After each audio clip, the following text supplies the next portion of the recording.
Brandon, shoot. Where am I? Good. Good to see you again. How are you? Hi, Graham Allison. How are you? Hey, how are you? Hey, talking on. Good morning. Good morning. Denise, nice to see you. Good morning, everyone.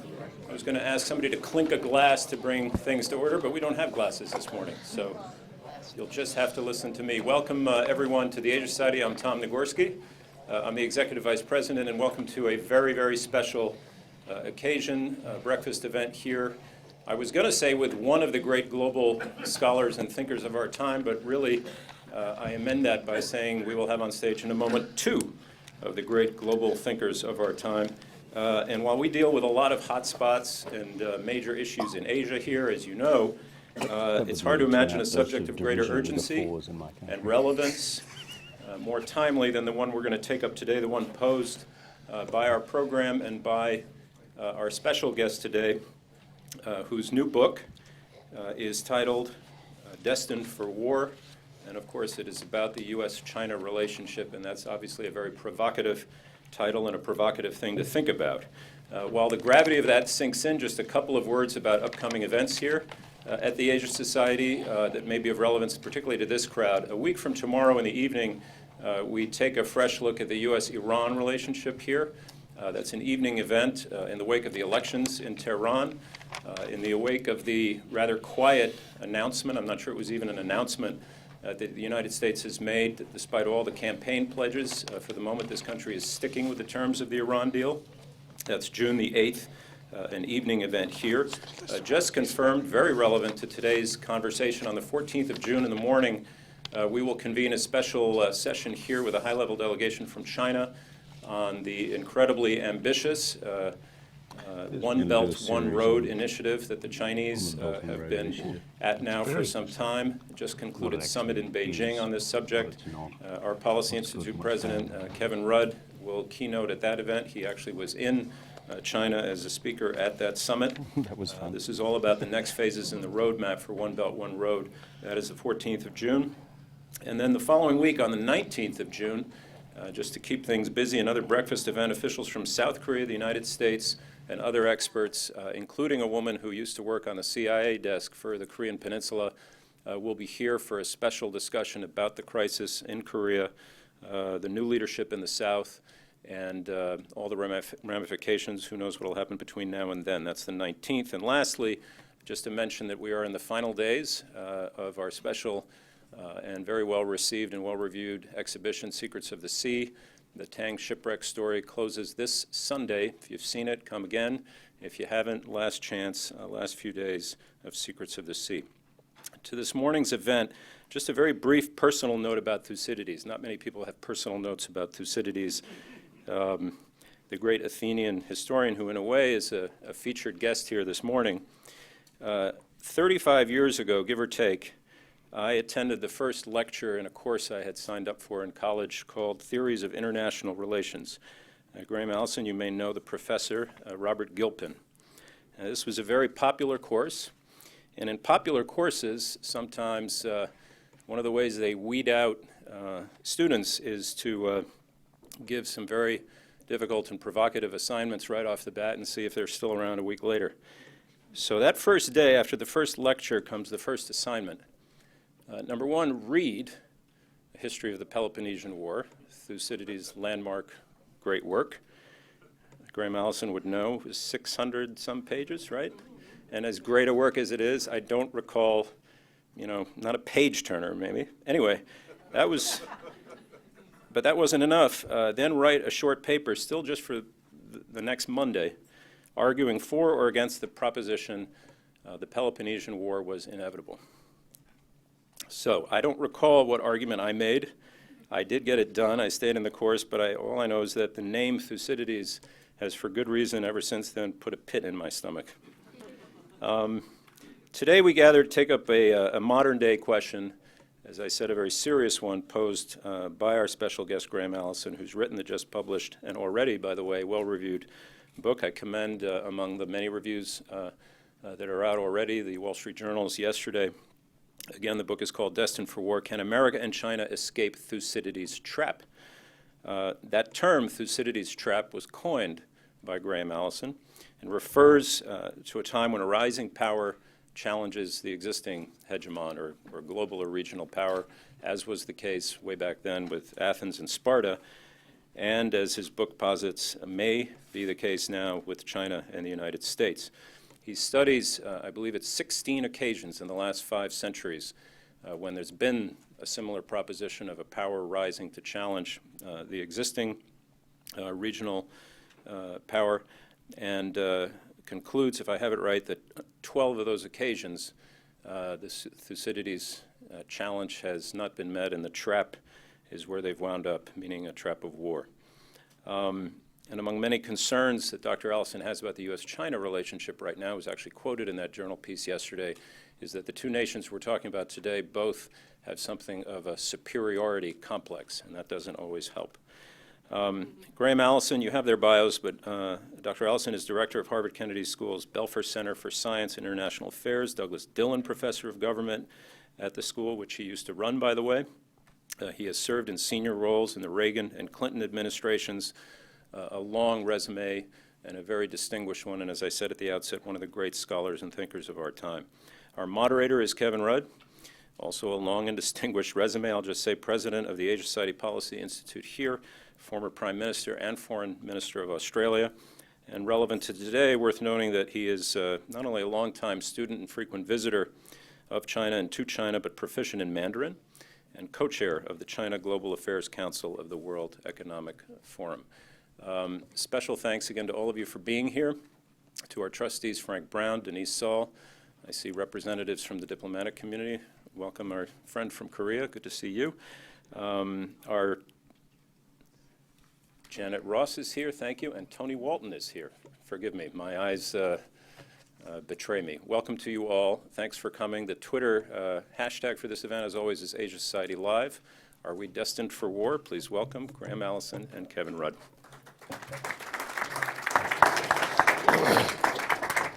Thank you.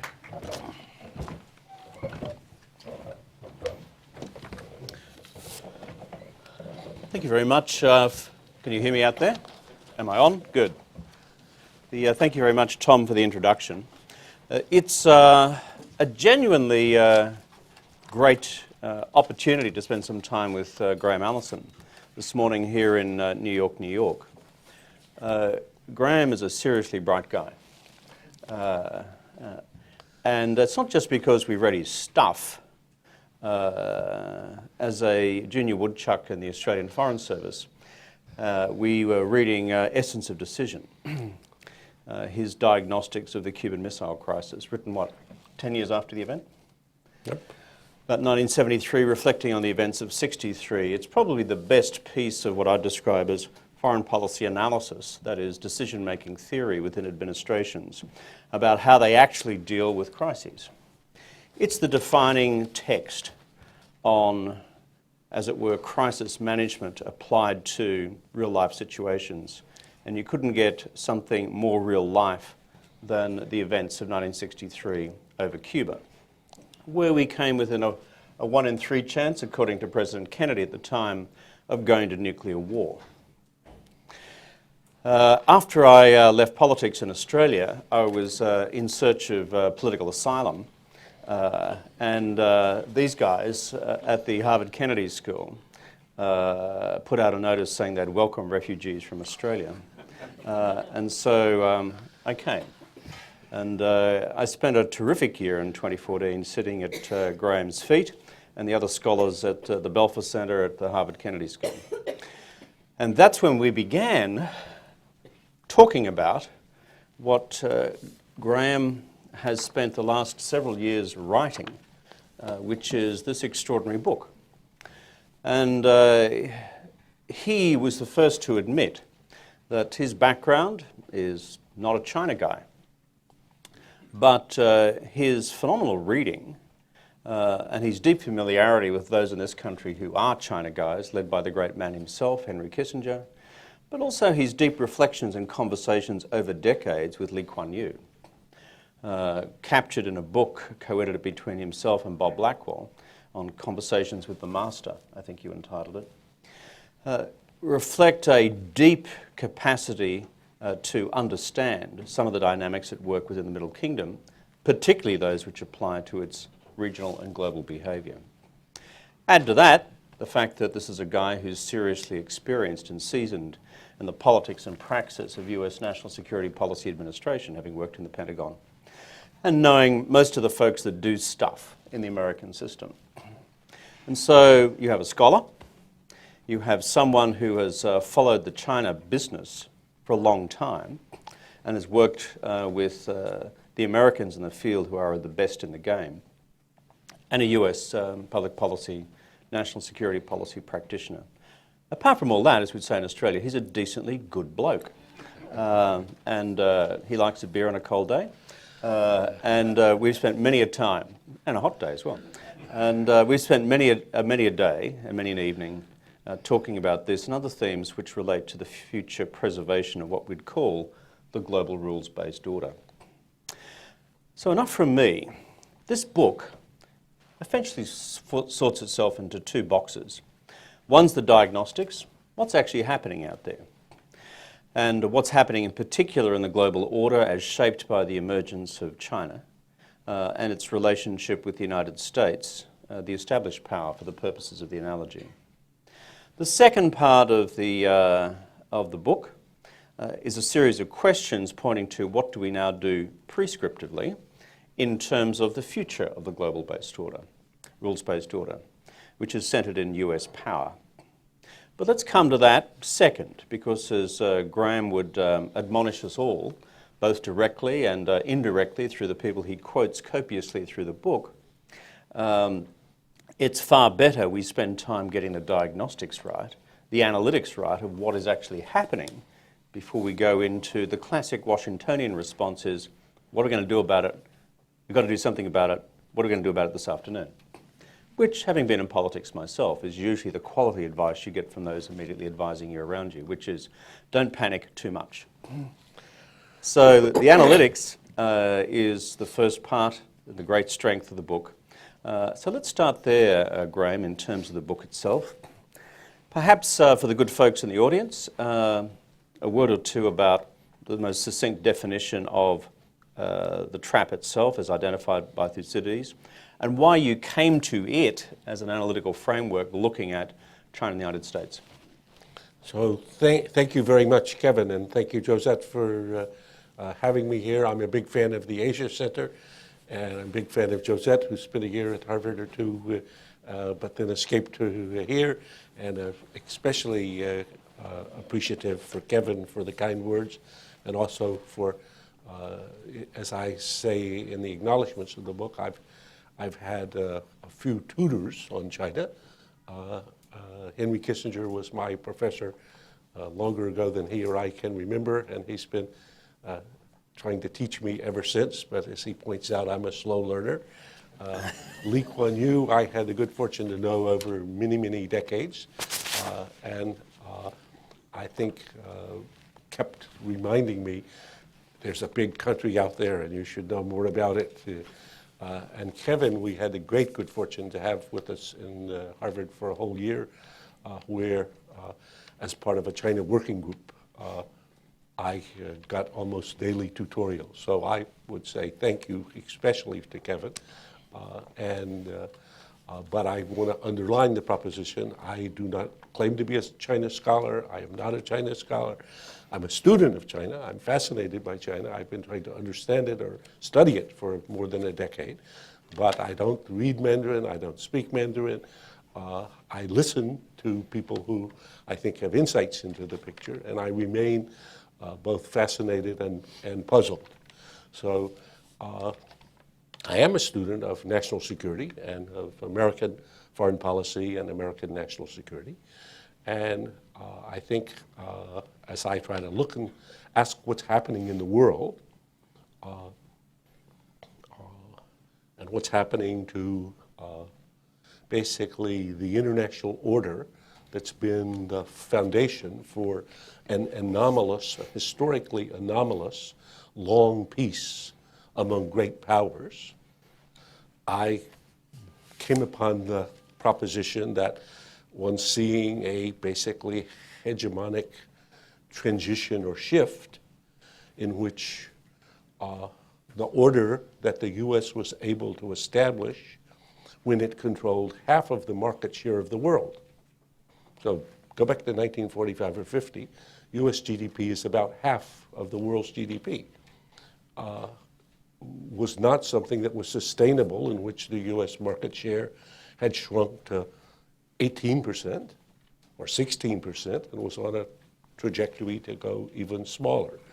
And then as I tried to get my head around that, I noticed that actually the big increase in market share had come in the part of another country, China, which in 1980 was about 2% of the world GDP and is now about 17 or 18% of world GDP.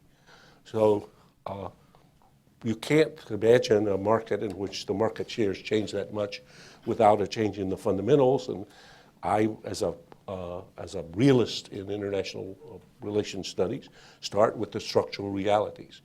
So looking into space, I remembered when I was a student in college in North Carolina at Davidson College, where I went originally, I took a course in ancient Greek, and the professor teaching me ancient Greek in the first year said, okay, you guys have to learn vocabulary, and you're going to learn how to write in Greek and whatever, but if you work very hard in the first year, in the second year, you may, and he held out as the prize, be able to read Thucydides. And in the first year, we read Xenophon's Anabasis. But in the second year, if you work really, really hard, you can read Thucydides. And Thucydides, he would say it with a reverence and exuberance that just sort of, I thought, okay, Thucydides, I need to learn about this guy. So he thought that unless you could read in the original Thucydides, you would never appreciate the steeple of civilization, as he put it, which was classical Greece. That here in Athens in particular, people created something that had never existed in the world before or after. So what did they do? They invented everything. So they invented professional navies. That was what caused fear in Sparta a lot. But they also invented drama, Sophocles, Aristophanes, philosophy, Socrates, Plato, Aristotle, democracy, Pericles. So basically, across the spectrum, architecture. Look at the Parthenon. You can't find a finer building in the world today. So how did this happen? So Thucydides tells us in this account in the Peloponnesian War, and you don't really, to go back to Tom's earlier, you don't have to read all 600 pages. You can go to your Kindle and download this for free today. Read just book one, the first 100 pages. It's brilliant. It's not good. It's brilliant. I mean, stunning. You'll learn 100 wonderful things just in that one book. So, but among the things Thucydides taught us was, quote, he was writing about the conflict that destroyed the two great city-states of ancient classical Greece, Athens and Sparta. And he said, quote, it was the rise of Athens and the fear that this instilled in Sparta that made the war inevitable. So that's the rise, fear, inevitable. He's got two factors, a rising power. He's got the psychological dimension or the perceptual dimension that became fear in Sparta, and war. Now, inevitable is a strong word, and actually, as I argue in the book, if you read Thucydides in the original, and even if you read it just in the English, you'll see he understands that's hyperbole. This is exaggeration for purposes of emphasis. He just means very likely, not 100%, but that's the way to bet it. So I then seized upon this idea, Thucydides' idea, and as Henry Kissinger says, if you want a lens for understanding what's happening in relations between China and the U.S. today, this is the best lens available, because if you look through this lens, you'll see beneath the news of the day about whatever happened in the South China Sea or the East China Sea or the Korean Peninsula or China becoming the #1 trade partner with Germany or whatever, beneath the news and the noise, you can look into the substructure and see a dynamic, which is a rising power, more and more creating fear and anxiety in a ruling power. And that's the principal dynamic of the relationship today. So I think that's an overly long answer, but I think I would urge you, don't miss Thucydides. There's a fantastic read there that's for free, and don't miss then the attempt to use this in understanding what's happening today, and as it's reflected through my trying to look at the last 500 years, which is why this book took me 5 years, that each one of these cases is a wonderful case. And you can go to the website that's put up in conjunction with the book that's called the Thucydides Trap website, where you can get an account of each of these, plus reader's guide to other literature on each one of the subjects. And we're inviting people to identify additional cases, because I don't believe these are all the cases. These are just all the cases I've been able to find in which a rising power threatened to displace a major ruling power. It's a great list. If you go to the book, and I strongly suggest that you get a copy, page 244 is a list of the 16 case studies. And it's a wonderful, pithy, one-line, 5-box summary of what happened in 16 cases of history. And the categories are period, ruling power, rising power, domain, and result. Okay, give you one example. Late 15th century, Portugal, Spain, domain, global empire and trade. You remember what the result was? The arbitration, if you like, with the Pope and the division of the then New World between Spanish and Portuguese spheres of influence. Result, no war. But in Graham's 16 case studies, how many of the 16 result in no war? 4.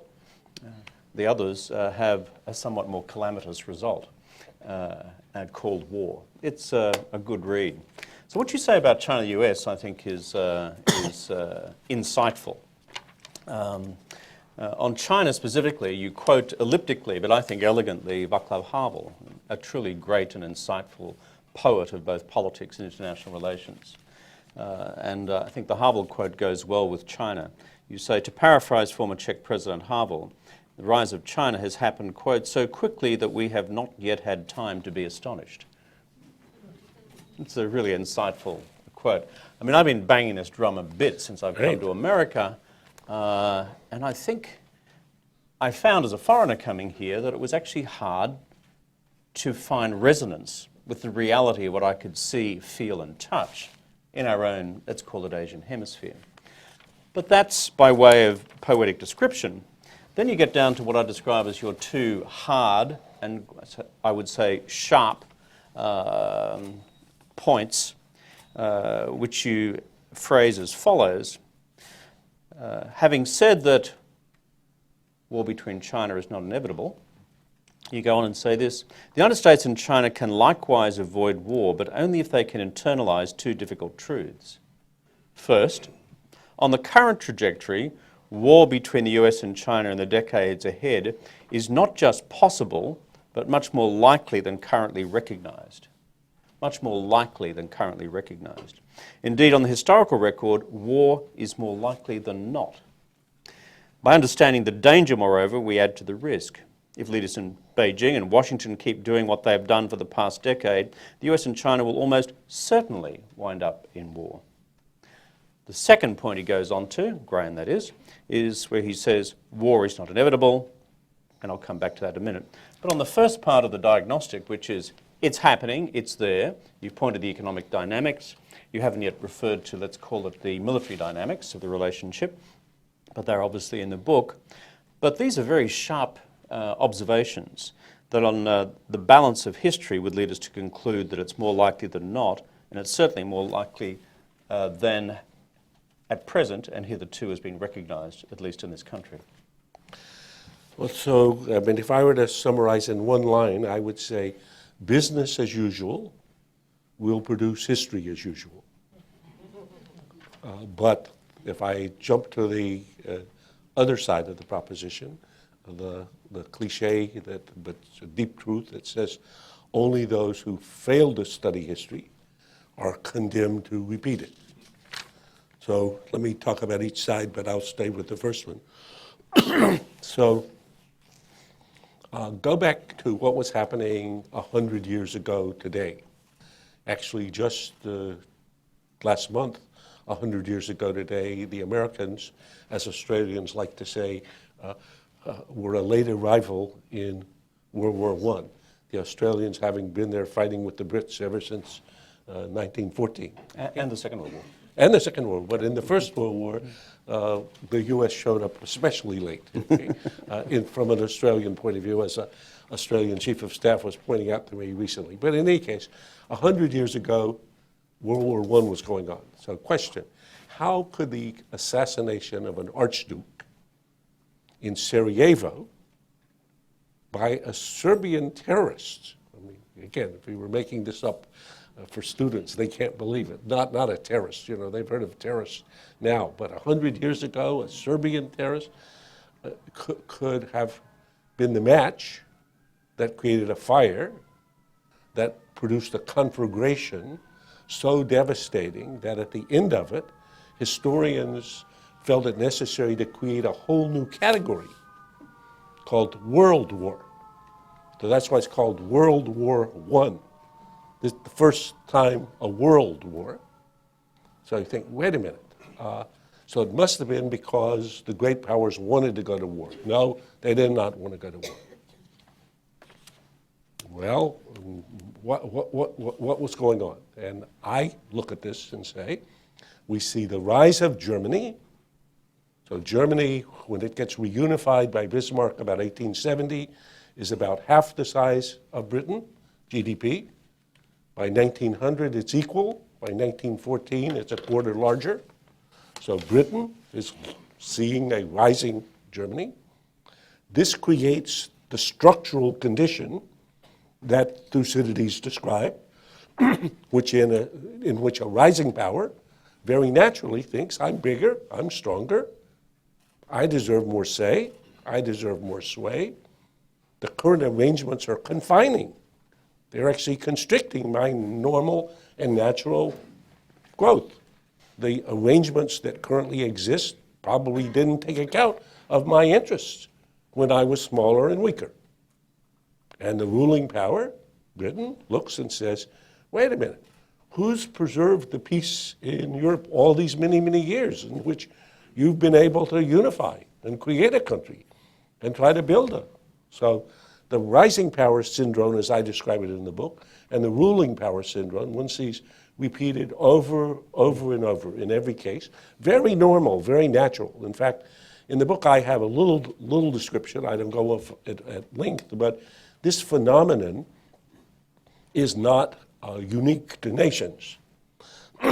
Last night I was at a event making a presentation, and David Rubenstein asked me, well, if you had 15 minutes to explain this to President Trump, how would this be possible? So I said, well, I thought it might be. I thought it might be that basically I would say, think about the real estate world in which you have an established real estate company, and now you have an upstart or an incumbent like the taxi industry or like Microsoft, and you have Uber or you have Google or you have Apple. So when an upstart is challenging an incumbent, you get this similar dynamic. Even you can see it in gorillas. When you have the alpha gorilla that's in any hierarchical dominant system, and you have the wannabe, you watch the relationship. So I think there's something extremely normal and natural about this. And I think as one looks at it, people today, to get now to specifically your question, for most Americans today, the idea of war among or between great powers is simply inconceivable. Because why? For 7 decades, this has been consigned to the dustbin of history. So it hasn't happened, so it can't happen. So we don't have wars between great powers anymore. Wars are things that happen with little powers, or where the U.S. goes off to which the answer is, now wait a minute, if I look at history, that's not correct. And particularly where one sees a shift in the underlying fundamentals of power, the underlying correlates of power, there's structural stress. And under conditions of structural stress, events that would otherwise be inconsequential or manageable, like the assassination of Archduke, can produce consequences that are virtually inconceivable to the parties at the time. If we go again, stay with World War I, at the end of World War I, every leader of every country had lost what he was trying to achieve most, So the Austro-Hungarian emperor is trying to hold together his empire. His empire is dissolved and he's gone. The Russian Tsar is trying to back up the Serbs. His regime has been overthrown by the Bolsheviks, so he's gone. The Kaiser in Germany is trying to back up his buddy in Vienna. He's gone. Okay? France is trying to protect its position. It's been bled of its youth for a whole generation, never recovers after World War I. And Britain, which has been a great creditor nation, is turned into a debtor and has lost most of its generation of leadership. So you look and you say, give these people a chance for a do-over. None of them would have made the decisions he made. None. So in the current condition where you have structural stress, events like, and my candidate for today would be North Korea, can be a spark that produces an outcome that no one could imagine. So there's nobody that I know of in Washington who thinks war with China would be a good idea. Nobody. There's nobody, I believe, in Beijing that thinks war with the US would be a good idea. So does that mean that war could not happen? The answer is no. Again, go back and look at World War I. It was not that people wanted war. It was that they wanted to back up my buddies, the Serbs, or I wanted to punish the Serbs for having assassinated the Archduke, or I wanted to stick with my ally, and one thing led to the other. So that's I think the danger in this situation is not that parties conclude, okay, I'm just not having it, you can't rise anymore, I'm going to attack you, or I've now got so big and strong that I'm going to attack you. Not at all. That other conditions, other circumstances become the triggers. There's 2 points which arise out of that. And again, we're sticking to the analytics at present, not the question of what do we do about it all. On the analytics, because you've got to be confident the analytics hold. Sure. And it will come as no surprise to anyone in this room that I broadly share Graham's analytics. And I've been beaten this gong for quite a long time, including before I came to the United States. Well, in fact, a lot of my analytics reflect some instruction from Kevin, which I have appreciated greatly, and you'll see him frequently quoted in the book as one of the tutors on these points. And despite that, the book will still sell well. But what I was going to go to is this. On the analytics, of course, you and I are both aware of the counter-argument, which seemed much more fashionable a few years ago than perhaps it is today. There is something uniquely globalizing about the post-45 reality, and certainly the post-91 reality of international relations, which creates such a deep structural, quote-unquote, change in the nature of international relations, which is to do with interconnectedness and the drivers of it through global capital, global technology, and global people movements, that historical pre-45 assumptions about the autonomous actions of nation-states colliding as billiard balls in the atmosphere, in classical, quote, Hobbesian realism, is no longer relevant. Okay. And now that's what is the argument that's been thrown at this line of analysis for a long time. And there are a whole lot of analytics to back it up, and it's my own observations echoing a bit like yours, which was, it just doesn't seem rationally to be in anyone's interest to head down this path. It would be bad for business. It would be enormously destructive. So why rationally would anyone do this? So let me just pick your thoughts on that one first before I go to my second provocative observation. So again, I agree completely that first, let me reiterate what you said. So when I teach my course at Harvard about this, I start with the proposition, as Kevin is doing today, diagnosis precedes prescription. This seems like a radical idea, only in policy making. Okay? Only in policy making. So if you go to a doctor and you're feeling bad and he says, jump on the gurney, we're taking you in for an operation, and he hasn't diagnosed you, run away, okay? Get a second opinion. So diagnosis precedes prescription. Until we have worked hard to understand the situation, don't decide that we should cut you or do whatever, okay? So I would say that's a good analogy in medicine, and it's great for policy making. It's very strange in Washington, okay? So don't just stand there, do something, is the Washington mantra. So we're trying to, first, as Kevin and it's what I try to do in the book, diagnosis precedes prescription. So if you don't understand the situation, do not intervene in any significant way, especially like surgery, okay? So in this case, maybe, and certainly some critics of the book have argued this. Oh, thank you. Thank you very much. Maybe the world has changed so much that the lessons of history pre-1945 no longer apply.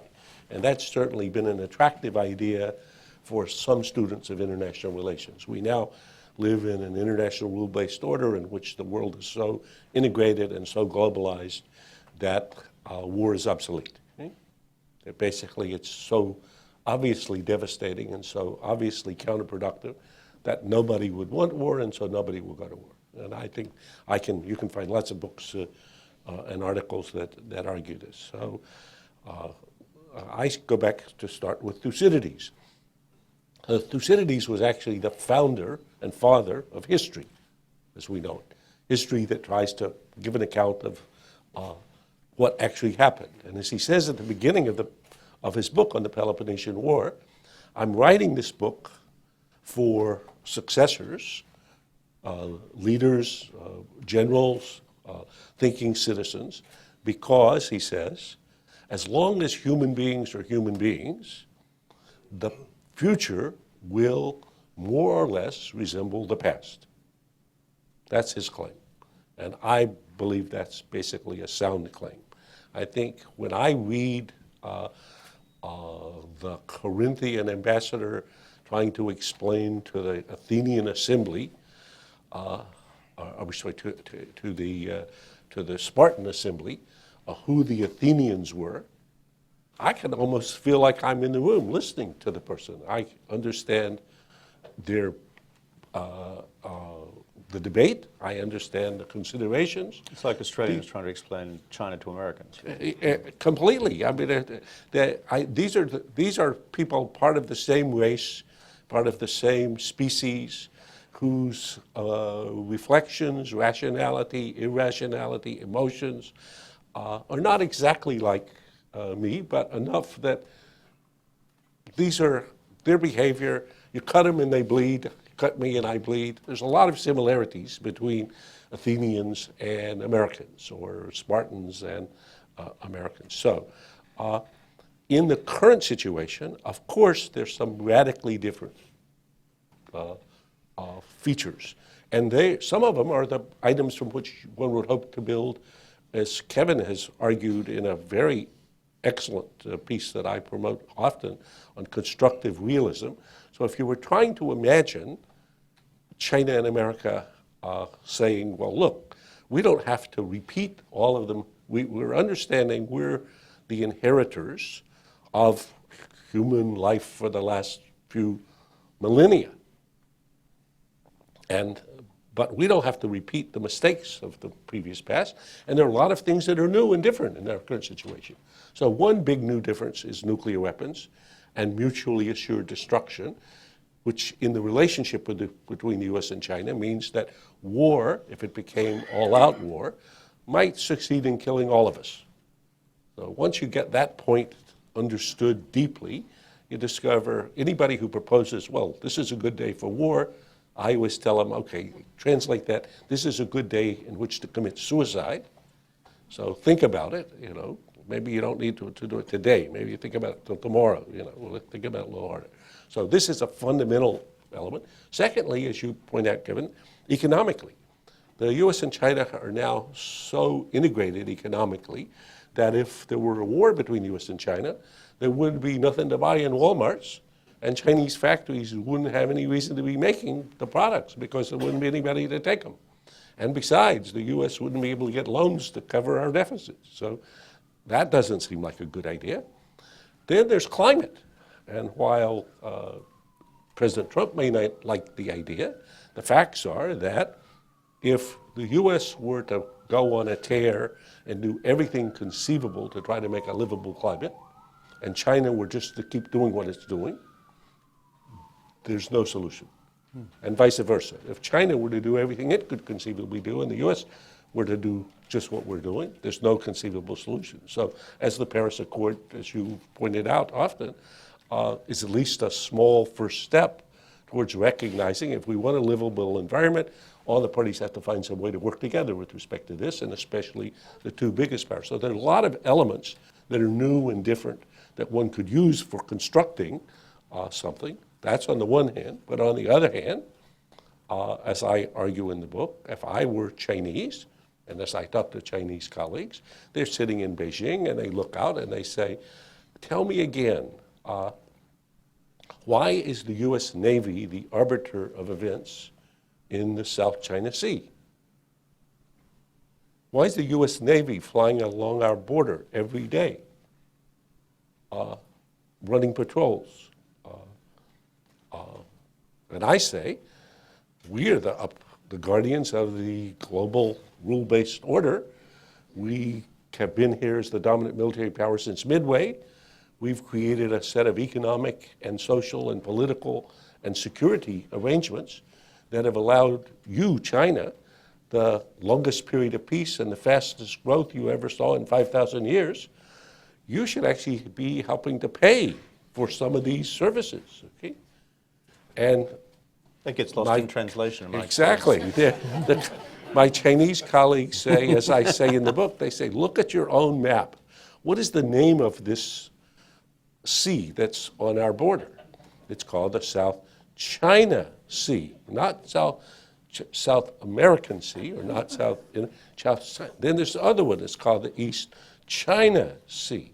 So I have a little section called China Seas, China Seas. Okay? So they look, they think, well, so there would be no risk of a collision between American and Chinese airplanes or American and Chinese ships if you simply were out of there. So just out of there. So we're not patrolling the Caribbean. We're not patrolling Seattle and the West Coast. So why are you there? So I go back to my first lecture. We've been there for 70 years. We've provided this international. They say, that was then, and thank you. Okay, even sometimes they will say thank you. But now is now, okay?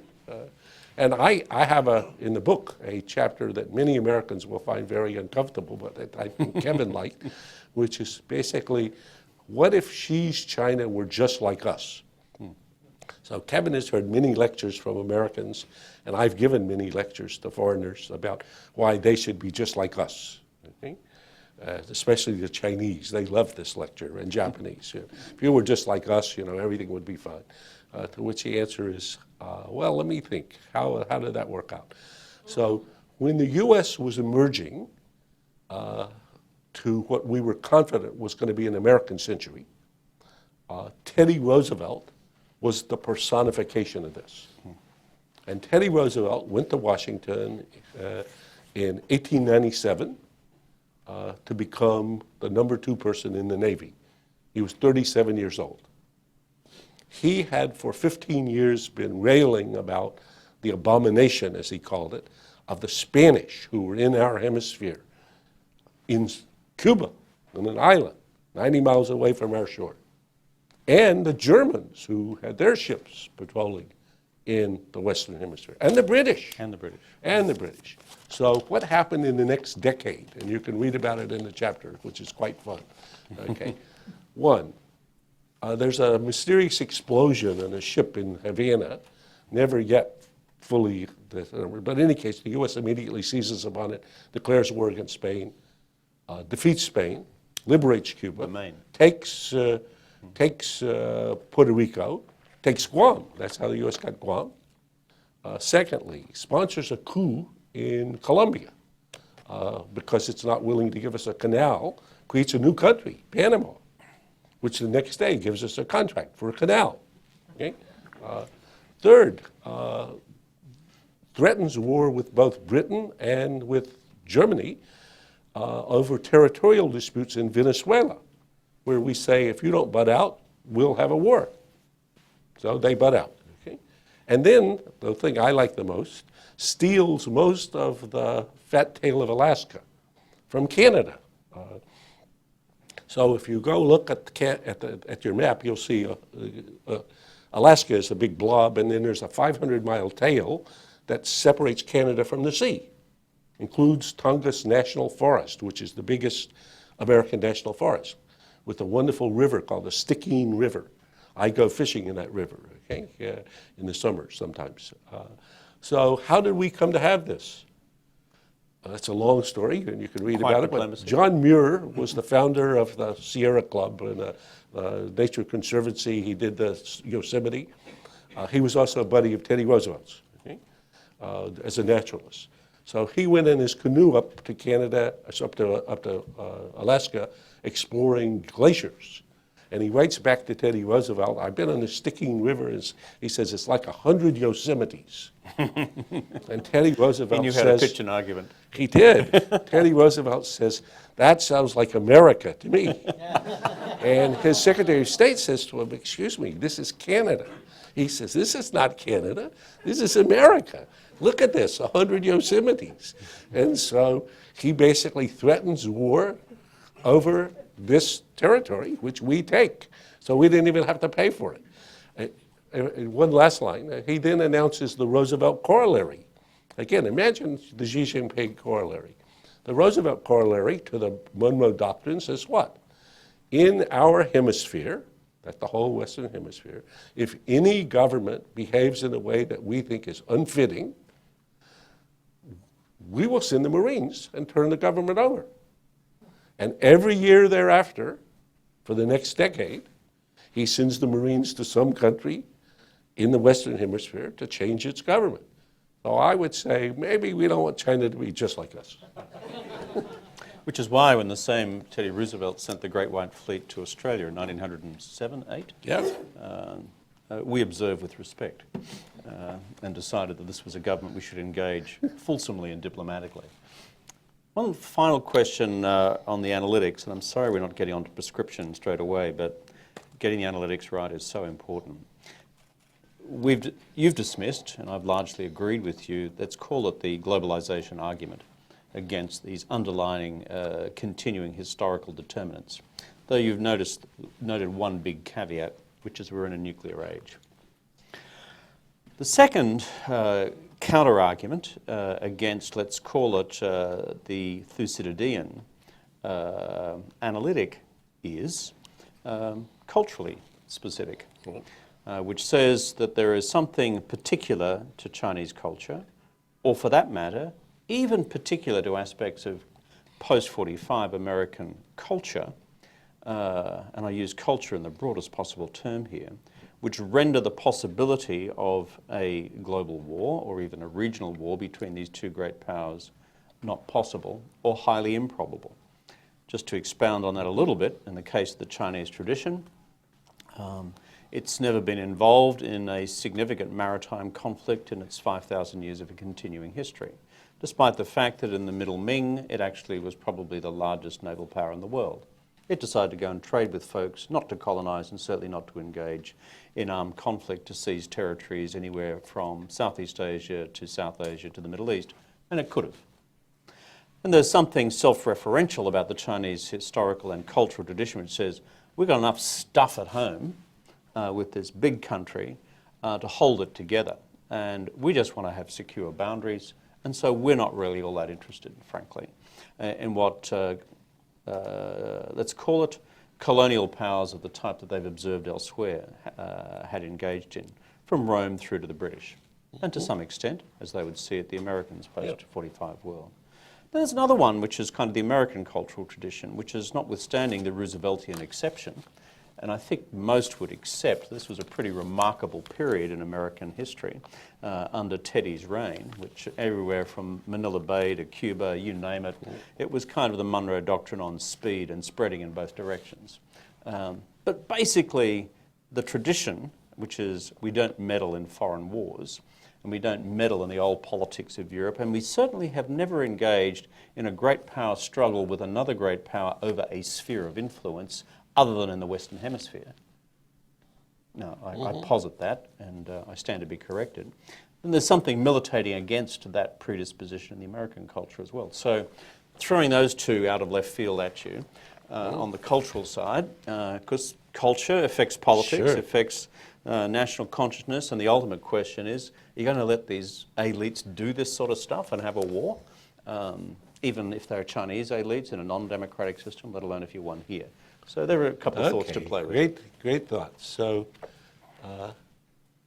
again, I'm still studying China and trying to learn about it, but and it's certainly the Chinese point out, and I think you and Henry and even Lee Kuan Yew agree that the Chinese have not been imperialistic in the Western tradition. So, as Henry points out, the Chinese don't create colonies and require other people to follow because they don't think they're good enough. They don't think they can. The Chinese superiority complex is so distinct that you can't become Chinese. You speak better Mandarin than most Chinese, but if you go try to become Chinese, they say, forget about it. You're not Chinese. You don't look Chinese. You're not born Chinese. You're not ethnically Chinese. So Chinese have a superiority. Australia, they call me the Manchurian candidate. And again, as Henry's account, and this is Lee Kuan Yew's as well, Chinese basically want other people to try to be like Chinese, and they actually reward you for how close you come. So you're very respected in China because you speak Mandarin so well. So this is a great sign of respect, but you're never going to be Chinese. Okay, and in the Chinese international tradition, people are graded by the tributary states by how closely they approximate China, and if they show respect, actually, if you come and show respect to the emperor, he rewards you. So he's not trying to control your life. He's not trying to govern your territory. He's not trying to take your land. He's not trying to expand. But he does limit your absolute freedom. He does, because again, the number one injunction from Confucius is know your place. Okay? And your place is located in a hierarchy in which there's the top of the pyramid, that's us, and then everybody else is located I think in the American case, I think, as Henry points out, it's a good thing that you have two states that are competitive with superiority complexes because only one of them is missionary. That's us. So Americans believe, again, this is a little bit of a caricature, but most Americans, I think, if you scratch and believe, everybody really wants to be Americans. Okay? Every country, if they were given a choice, wants to be like us. And that's what our Constitution says, and our Declaration of Independence. Every person has human rights, the same. Everybody wants to be part of governing themselves. Everybody wants to have a democratic government like ours. Now, I think as we continue performing so brilliantly, the appeal of this may actually wane a little bit, especially with the current dysfunctional form of, but still, underneath, I would say, caricaturing only slightly, Americans think everybody wants to be part of America, and globalization was really another word for culturally appropriate Americanization. So the international order that the U.S. built was largely, again, most people miss this, not Kevin, was largely first and foremost about conflict with an adversary who was judged to be even worse than the Nazis. So Soviet communism on the march, as George Kennan's wonderful telegram of 1946 says, is a greater threat to us as a society than Nazism was, which we've just been fighting for World War II. And that stirred up the conversation from which ultimately emerged the Cold War strategy. The Cold War strategy, which included these elements, which we now call the elements of the international order, were really constructed first and foremost for fighting the evil empire. And I'm an old Cold Warrior. I was part of that fight. I think it actually was a good fight. And I think it was a good strategy. And I think the evil empire was evil. And I think it's a good thing it went away, defeated. But if you said, what was NATO about? NATO was not about building a new international order. NATO was about having an economic center of gravity on our side in the war against the Soviet Union. What was the U.S.-Japanese Mutual Defense Treaty about? It was about another party that was judged to be geoeconomically important that was helping to fight the Soviet Union. So in the period after, and I think that worked very well, and that was an American involvement in the world for the period that ran to the end of the Cold War in 1991. And as I argue in the book, I think since 1991, having succeeded, the U.S. to some extent has lost its way in terms of a strategy for trying to cope with the world. And I think that's the place where we find ourselves now. We'll go to Q&A now, and we've kind of been dealing a lot with the analytics, and I'm happy for the questions to go whichever way you wish, but also now onto the hoary question of where to now, and what does this mean? And paraphrasing something Graham just said, which he also wrote in this great book of his, he said part of the interest and underpinning rationale for the book is to stir up the debate. I think he would see this as a precursor to another long telegram from Kennan with as yet to be determined content and certainly as yet to be determined final response, but certainly being the agent provocateur within the body politic here and the national security body politic to start people thinking about what that long telegram might be. So over to you folks in terms of questions. Please just self-identify with your name, quick in the question, because I think we've got a great opportunity to hear from the great seer himself. You, sir, on the right, and then you. Yeah, that's you, sir. Yeah. Is there a mic? Yes. Is this on? Yeah. All right. I'm Ron Tiersky from Amherst College. I've read your work for a long time. Thank you. And also appreciate what Kevin Rudd has been doing here. This is a question about leadership. You started talking a little bit about the difference between democratic society, democratic leadership, and the Chinese single-party regime. Is it, do you have a thought about which kind of leadership would be, let's say, most likely to avoid war, wiser? The Chinese want to say that their system produces more capable, experienced leaders. We know what's happening in our country. It's a kind of black swan presidency. What would be your thoughts on that? I think I'll take two questions in a row, and we'll have the other question too.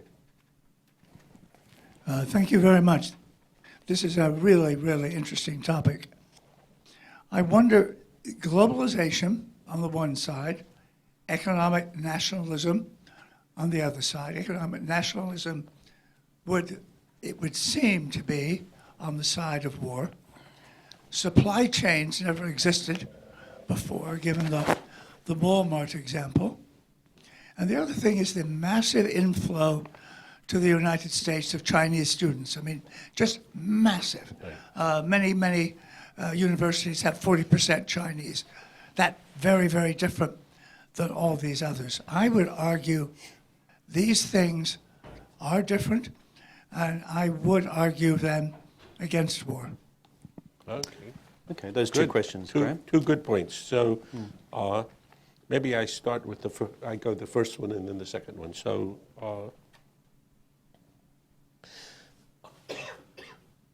I argue, this is a long point, but I'll just try to make it brief for the timing. I argue in the book that let me take 1 minute. Okay, so let's imagine there were adult supervision in the world. We know there's not. Okay, there are only people like Trump and Xi So there's nobody superior to a president of the US or a president of China. But I imagine that there were a Martian strategist who were an adult, and imagine she parachuted into Mar-a-Lago for the summit between Trump and Xi and said, guys, hold on for a minute. Let me make a few points. First, each of you has overwhelming problems that I think you're not going to be capable of solving, and therefore are going to fail with respect to, for each of you. And I'm going to give you a list of 19 of them, each.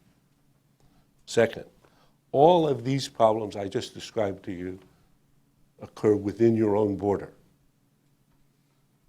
Nothing to do with each other. You have problems with each other too. I'm going to come to that, but let's start with the priority problems.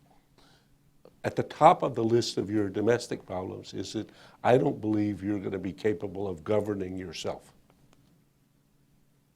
So you, Trump, have a dysfunctional democracy. You, Xi, have a retro-authoritarian structure when you're trying to revive a party that's going to be the vanguard or the mandarins. And I don't think either of you are going to succeed with that. Okay? And if you fail to govern yourself, the rest of the problem was going to be downhill. And succeeding in governing yourself is going to be essential for anything else that happens internationally. So that's what I say in the book in terms of a conclusion. For Americans, and this is a hard thing for me because I'm very red-blooded, even red-necked American. I know democracy is the best form of government, and I know that I would never sell the U.S. short. But I think I wrote about DC as an acronym for dysfunctional capital long before Donald Trump arrived there. So we should look at our own system, I believe, and say our current democracy as it's functioning is not functioning, not succeeding. Not been succeeding under Obama, not succeeding under his predecessor. And we have serious problems to try to ask how can we fix this for ourselves, nothing to do with China or anybody else. And if we don't succeed in doing that, we have no chance to play the role we could play in the world. If we do, well, then we have big challenges in the world too. And I think the same thing is the case for Xi Jinping. So to your specific question, I mean, if you imagine you were the Asia Society or you're Harvard University or you're a corporation and you pick your leader just out of whatever, whoever appeals to whomever, they pick them. The Chinese would say about that, and most GE or Google would say, no, wait a minute, you don't just pick people out of wherever. They have to go through they have to be trained to this level, and they have to perform at this level, and they do. So the Chinese have a very elaborate personnel system in which Xi Jinping had to prove himself at 7 different levels before he got to the position that he's in. So I would think normally, in terms of organizations, experience-based selection processes will turn out to be superior to, I don't know, lotteries or whatever, or the American version of that. So I would say I at least would put question marks about both the American thing, but if I were talking to Xi Jinping about this, he would say the idea that communism nobody believes in, so that's been buried. But nonetheless, you have something you call the Communist Party. More and more, I think they're going to drop communism and just call it the capital P Party. Okay, and you're saying about the party, we believe that party members should be more virtuous than the rest of the society. We should be the vanguard. We should be like the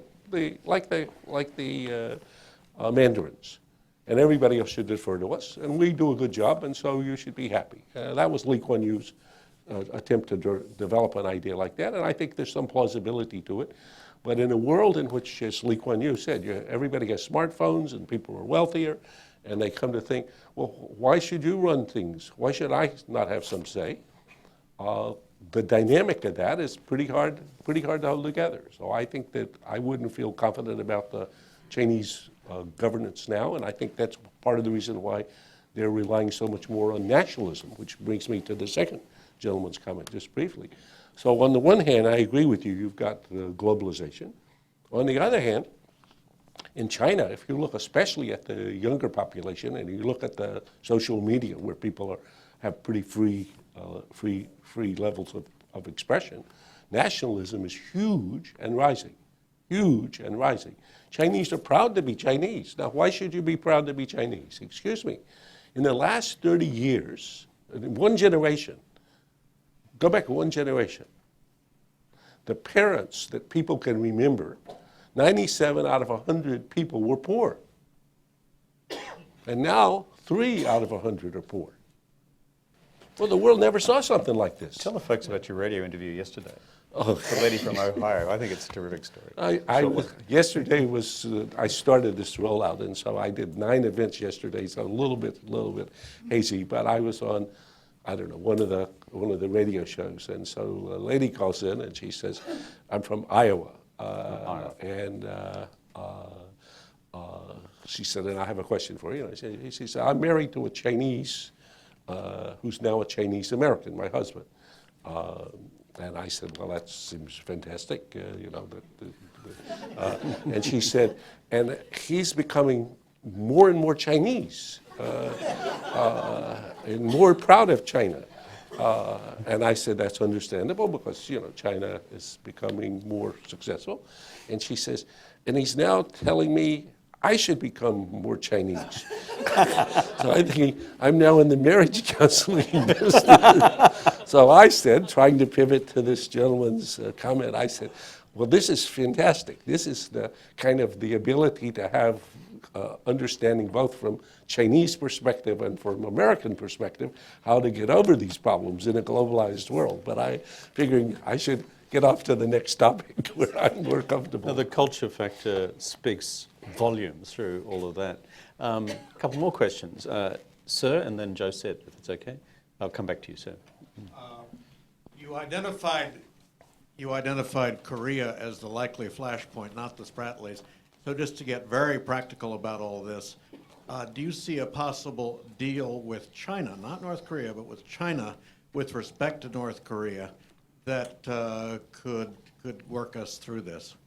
And Josette, down here. Is a mic. Yeah, the ambassador here. Let's. No, I'm coming over here next. Yeah. And I'm not being rude. I'm just tweeting you, but Hey, on my please. phone here. But so, would you say in the last 4 months we've gotten closer to or farther from the Thucydides Trap? And if you were to advise America on how to ward against it, what are some of the key points you would emphasize in American approach to China? So the two actually fit together very well. So closer to Thucydides' trap. I think Thucydides is sitting on the edge of his chair watching this. And as I say this book was finished before our election. And actually after the election, I thought, oh my goodness, I have to now go back and try to take account of, I went through a week of depression. And finally my publisher helped me by saying, leave the book as it is. We're not changing the book, okay? But I put in the foreword of the book just a little bit. That's the only place Trump's name appears. And I say, if Hollywood were making a blockbuster pitting China against the U.S. on the road to war, Central Casting could not have imagined a better lead for Team America than Donald Trump. And actually, the similarities, I try to do a little bit, between Donald Trump and Xi Jinping, most people don't appreciate. Long before Donald Trump announced his moniker or our motto, Make America Great Again, Xi Jinping in 2012 announced what would be in colloquial call Make China Great Again. It's called the Great Rejuvenation of the Great China. And for Chinese, the proposition is, wait a minute, we were great for 5,000 years. There was then this 200-year detour. And it only occurred because Westerners like you came and intervened in China and exploited us and even colonized us and basically That was the diversion. That's the exception. We're simply getting back to the way things were. So this is like the restoration. So I would say to the Korean case, this is a long story, but I'll try to do the short version. And in fact, I have an op-ed in the New York Times today on the topic that'll give my view. I think this is the most dangerous current situation immediately today, and is the most likely path in which you could actually find Americans and Chinese killing each other this year or next year, which is hard to believe, but let me tell you how the story goes. So, North Korea, a little, small, inconsequential, impoverished land, as we know, has acquired nuclear weapons. The U.S. said they could not do that. They have. Serbia with nukes. North Korea has developed missiles that can attack South Korea. The U.S. said you couldn't do that. North Korea has developed missiles that can attack Tokyo. We said you couldn't do that. So the U.S. has repeatedly said to North Korea, and China has also said to North Korea, no, no, no. Here's a red line, here's a red line, here's a red line. Each time North Korea simply just kept moving ahead. So in the months immediately ahead, I call this a Cuban Missile Crisis in slow motion. So the first book I wrote was about the Cuban Missile Crisis. That was the case study. You won't remember, maybe, but let me just remind you, in 1962, Soviet Union was placing nuclear-tipped missiles in Cuba. John Kennedy was president, and he took what he thought was a 1 in 3 chance of nuclear war. Excuse me, a 1 in 3 chance of nuclear war to prevent North Korea, to prevent Soviet Union from placing nuclear-tipped missiles in Cuba. And he, in the course of it, almost had a heart attack, because anybody would do is you looked at this and say, holy Moses, 1 in 3 chance of nuclear war, this has got to be crazy. Okay? And there's a great conversation between him and his brother in the middle of it, in which they're basically asking each other, do we know what we've gotten into? And that causes them to become hugely creative in the last chapter, which I'll leave that for aside. In the case of North Korea, in the months, not 13 days, that was in 1962, but the next 13 months, North Korea is going to acquire the ability to strike San Francisco or Los Angeles with a nuclear warhead, unless they're interrupted. So from the first instant he heard about this, as president-elect, in his meeting with President Obama. So President Obama said to Trump in their first meeting, I'm telling you, your big crisis is going to be North Korea. Trump had never heard of North Korea. Okay? What is the crisis? The crisis is these guys are going to have the ability to strike San Francisco and Los Angeles and Seattle with nuclear weapons. And Trump tweeted right after the meeting, never going to happen. And he said every day since then, this is not going to happen while Donald Trump is president of the United States. You can count on that. So now at Mar-a-Lago, he said to Xi Jinping, this is not a hard problem. You can solve this problem. But if you don't solve this problem, I will solve this problem, and you're not going to like it. So take that home, okay? That's it. And as Kevin knows, he and I both been part of this postmortems for Mar-a-Lago. The Chinese got the message, but they are thinking, wait a minute, nobody else has been able to solve this problem. And now at this point, you're making this the defining issue in the relationship between China and the US. And then if we fail to solve the problem, you're going to blame us. And then you're going to do something like attack North Korea. Now, can Trump order an attack on North Korea just like the attack he ordered after the chocolate cake was served at Mar-a-Lago against Syria? You bet. And if he does, will we attack North Korea? We will. And can we prevent them conducting missile tests by attacking it? We can. But what's going to happen then? So every time we've looked at this case before, the American intelligence community has said, North Korea is going to respond by attacking Seoul and probably killing about 1 million people in the first 24 or 48 hours. Well, the South Koreans have a heart attack. Okay? Every president of South Korea has called up the president of the U.S. and said, do not do it. 1 million people in Seoul, do not do it. Okay? And he'll get a phone call that'll say that. But is that going to be sufficient for Trump? I don't know. Okay? And if they were to attack Seoul, what is the U.S. and South Korea going to do? We're going to go and destroy every missile and rocket and piece of artillery in North Korea that could kill the next 10 million people in South Korea. Of course we will. I mean, if we didn't, what are we going to do? Say, well, you know, 1 million people died, it's not so bad? No. So there'll be a war. This is called a Second Korean War. And I have a good chapter, or not a chapter, but a section in the book called The First Korean War, again, which Americans should read about. Most people don't remember. In the First Korean War, the U.S. was just about, with South Korea, to reunify the country as MacArthur marched rapidly towards the border with China on the Yalu River, basically thinking Americans were going to be home for Christmas. That's in 1950. And lo and behold, China entered the war. A weak China, which Mao had even hardly consolidated control of his own country, against the world supremo, who had just 5 years before ended World War II by dropping bombs on Hiroshima and Nagasaki, and stunned MacArthur, completely stunned, and beat the U.S. right back down the peninsula to the 38th parallel, where the things stand now. So I would say, watch this space. This is a Cuban Missile Crisis in slow motion, where you can see the parties moving inexorably to this collision. Yeah.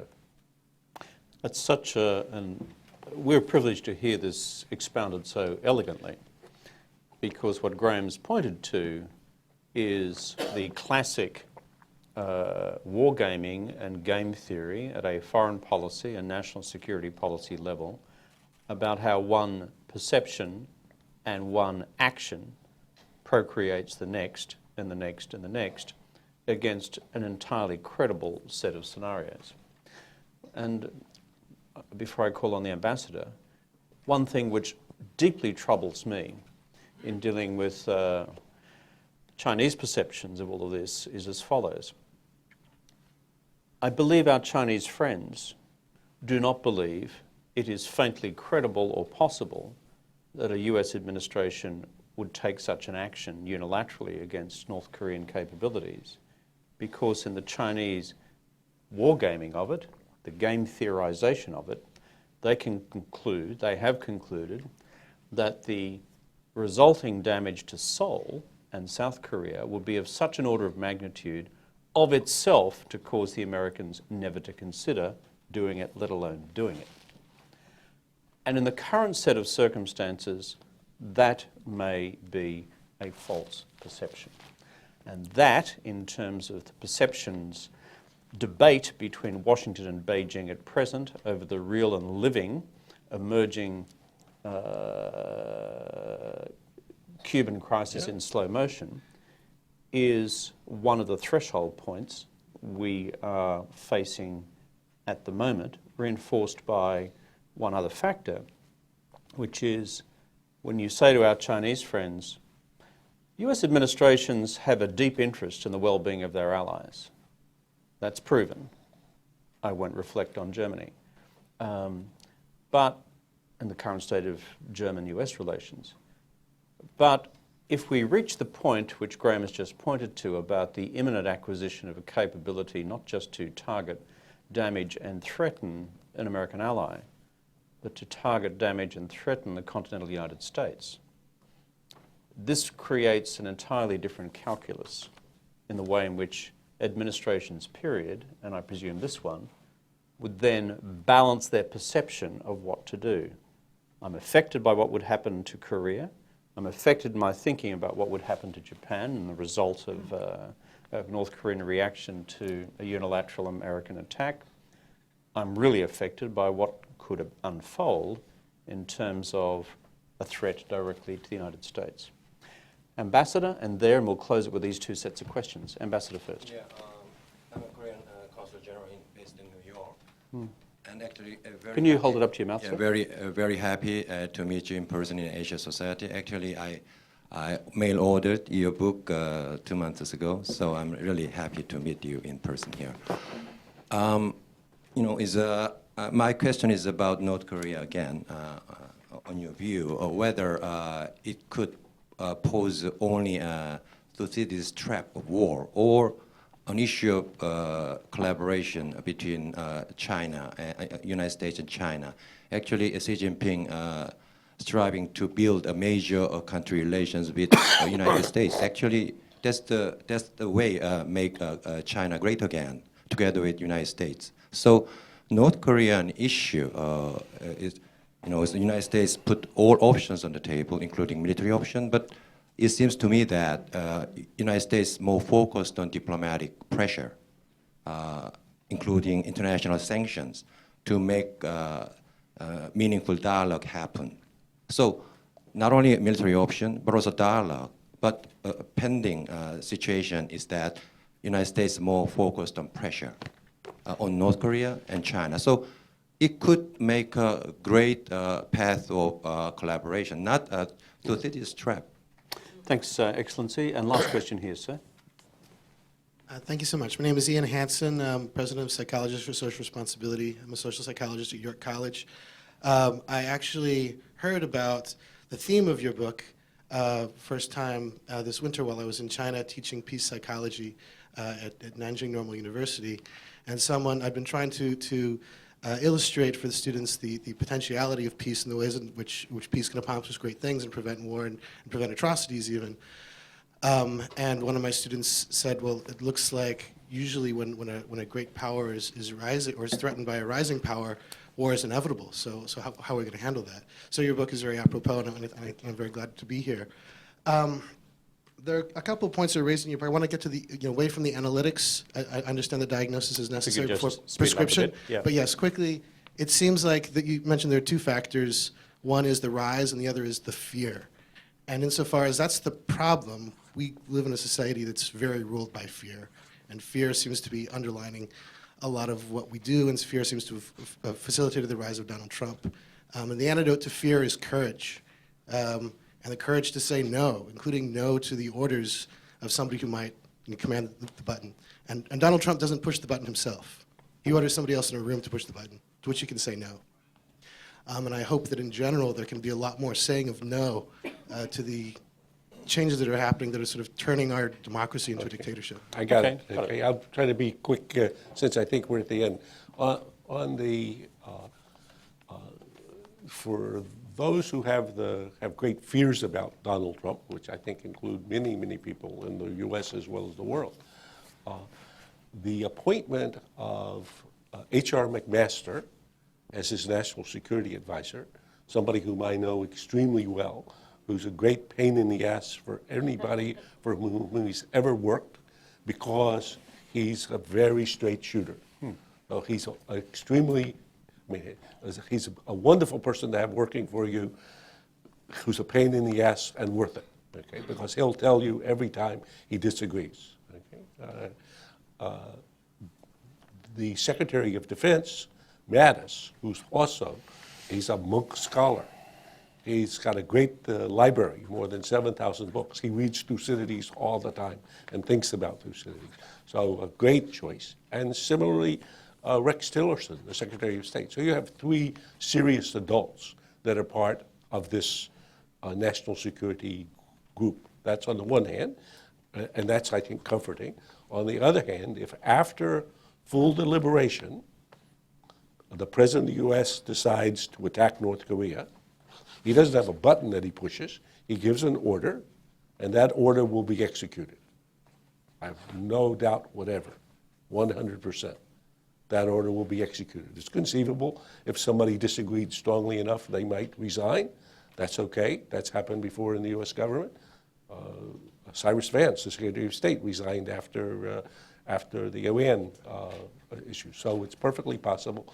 But I think do not take comfort that the chain of command is going to say no. We have a civilian control of the military. We have a president that's legitimately elected.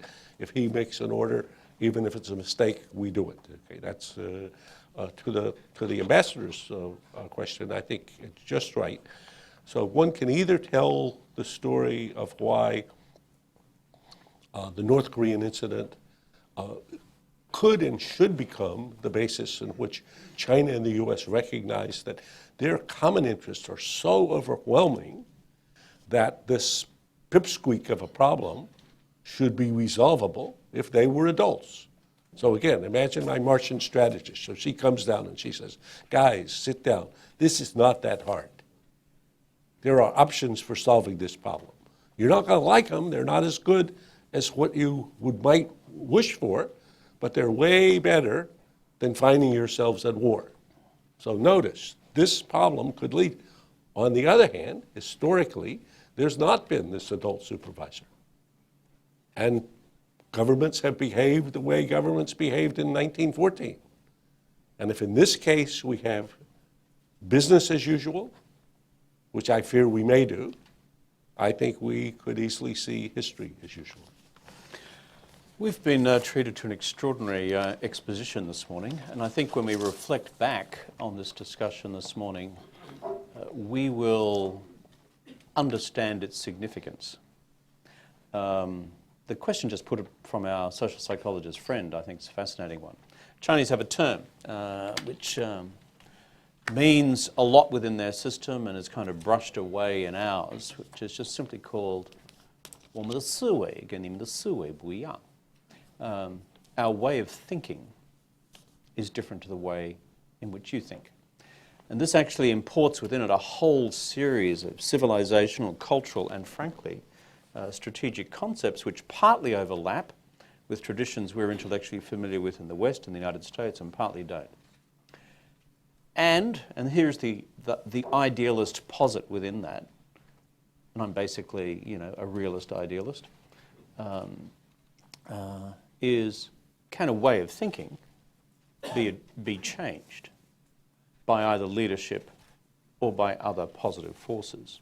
And that's an open question for statesmanship, which must be based, however, on common analytical frameworks of the nature of the problem.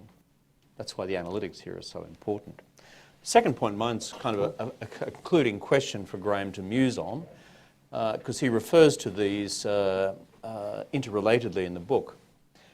You have a Thucydidean view of the world, the Thucydides Trap, and the scholarship underpinning this is formidable. It's a form of what I would describe as semi-historical determinism. Graham will dispute that, but it basically says it's pointing in a particular direction, the forces are at work, the two forces are established powers and rising powers, and here are the external barometers. How do we change course, or at least adjust course? So if you'd overlay that with two other sets of theories which dance around the pages of the book, which is Huntingtonianism and Clash of Civilizations, where we are dealing not with an Anglo-American, shall I say, gentleman's agreement in the late 19th century and early 20th century, which essentially went along these lines. My dear chap, we've never forgiven you for the revolution, but basically you're one of ours. Okay. That was essentially the nature of the transfer. With a 5,000-year-old Chinese civilization and the American Republic, I think it's a different discourse. So if you're within the grand theory here, Graham, we're putting together Thucydides and history and semi-determinism, and Sam Huntington, who you knew and who I've always vehemently opposed, but at the same time been a keen reader of, in terms of the inevitable destination point of clashes of civilizations. There's that factor as well, because we're dealing with different civilizational canons. And there's the third part of Graham's own personal canon, which is this, essence of decision, which is actually the dynamics which apply within regime theory and decision-making dynamics, drawing upon his great scholarship on the Cuban Missile Crisis, where you see the current reflection on it and what he described as the dynamics associated with the possibilities of a Second Korean War. That is how one thing leads to another, and where the decisions surrounding each step of the process actually create the next set of realities, until someone decides to either blink or reach a common understanding of how to change course. So my prediction, folks, is that, and that's a Please. set of questions for us to reflect on Good. in the future, because I think there are three elements to the analytics and possibly to the prescriptives as well for the future. My prediction, by the way, is this will not be just seen as a good book. I think this will be seen as a great book. I mean that. I don't agree with all of it. I agree with a fair bit of it. In fact, the bulk of it. But I see this also in the subject area which is near and dear to my own heart, and anyone who cares about the future of the world and the future of America and the future of China, as I think the preface for the next version of Kennan's long telegram of 1946. Who writes the telegram and its content and its response remains to be determined. Ladies and gentlemen, please thank Graham Allison. Thank you. Thank you very much.